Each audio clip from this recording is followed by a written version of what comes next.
Welcome to The Explainer. Today, we're digging into a story that's been hidden right under our feet in one of America's most historic towns. We are going to unearth a centuries-old mystery about a very prominent, yet completely unmarked tomb, and the incredibly powerful man of secrets buried inside. So our story starts in Concord's old hill burying ground, the oldest cemetery in town. It's a place just heavy with history, you know? Headstones are sticking out of the ground at all kinds of crooked angles. But it's not what's on the surface that matters. It's what's buried in the soil, a secret that has stumped historians for ages. Right in the middle of this cemetery, there's this big brick tomb. I mean, it was clearly built for someone really important. But there's no name, no date. Not a single word on it. And that is the mystery we are diving into today. Who is in there, and why was it all kept so secret? Okay, so our first real clues actually come from a repair job back in the 1960s.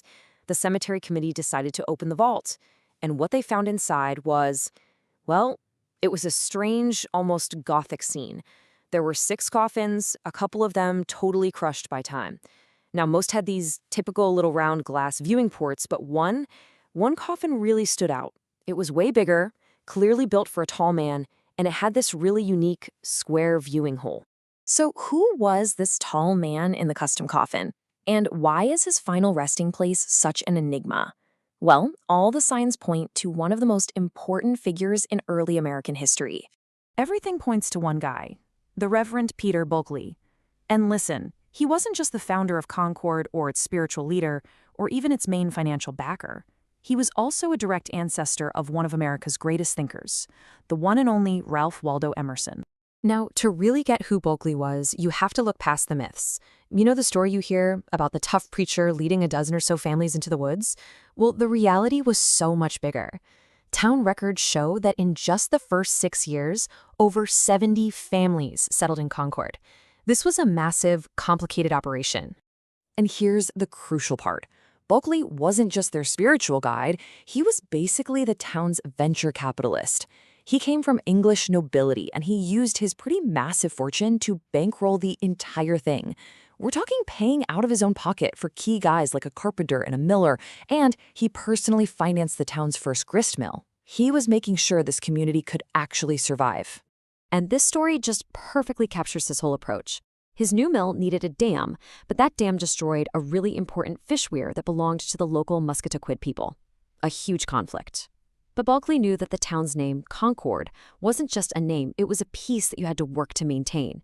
So he did something pretty unheard of for the time. He actually negotiated a second payment to the indigenous leaders to make things right. But his wealth and his political savvy, those weren't even the biggest secrets he brought over from England.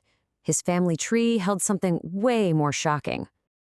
The real irony here is that this Puritan minister, a guy who literally fled England to escape the authority of the king, was actually more connected to that power than anyone could have possibly imagined.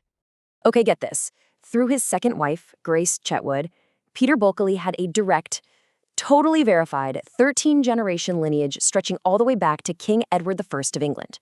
His family line runs through some of the most powerful, noble families in English history. This wasn't some distant, maybe sorta connection. It was a direct, documented bloodline to the throne. And here's the kicker. That royal bloodline, it didn't stop in Concord. It passed down, generation by generation, directly to Ralph Waldo Emerson. So yeah, that means the quintessential American philosopher of self-reliance was, in fact, a direct descendant of English kings. Wild, right? So a man with this kind of background, we're talking noble birth, royal connections, and this intense Puritan faith, he was just bound to become a legend in the New World. His spiritual presence was so powerful that local indigenous groups reportedly gave him a nickname, the Man of the Big Prey. And that reputation, well, it grew into a powerful local legend that some say protected the town for years. So according to local tradition, years after he died, some indigenous tribes were actually reluctant to attack Concord during King Philip's War because they feared the lingering spiritual power of the Bulkeley family. And another legend says he brought all these old English superstitions with him that they just lay dormant in the soil waiting for another famous resident, Nathaniel Hawthorne, to dig them up for his dark Puritan stories. And if you think that's strange, the mystery around the family tombs didn't even stop with Peter. In this totally bizarre echo, the tomb of his son, Gershom, was broken into in 1933. A skull was stolen and, get this, it was apparently paraded around town on a pole for Halloween. As you can imagine, that forced the family to seal the tomb for good, creating a whole other Bulkeley tomb mystery.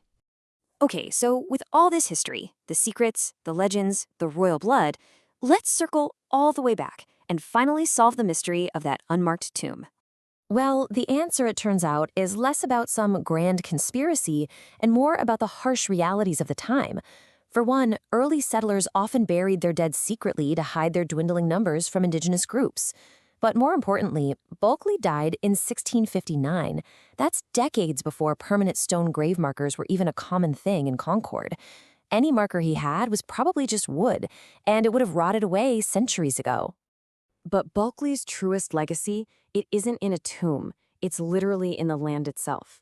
His original property in the center of Concord eventually became the site of the Wright Tavern.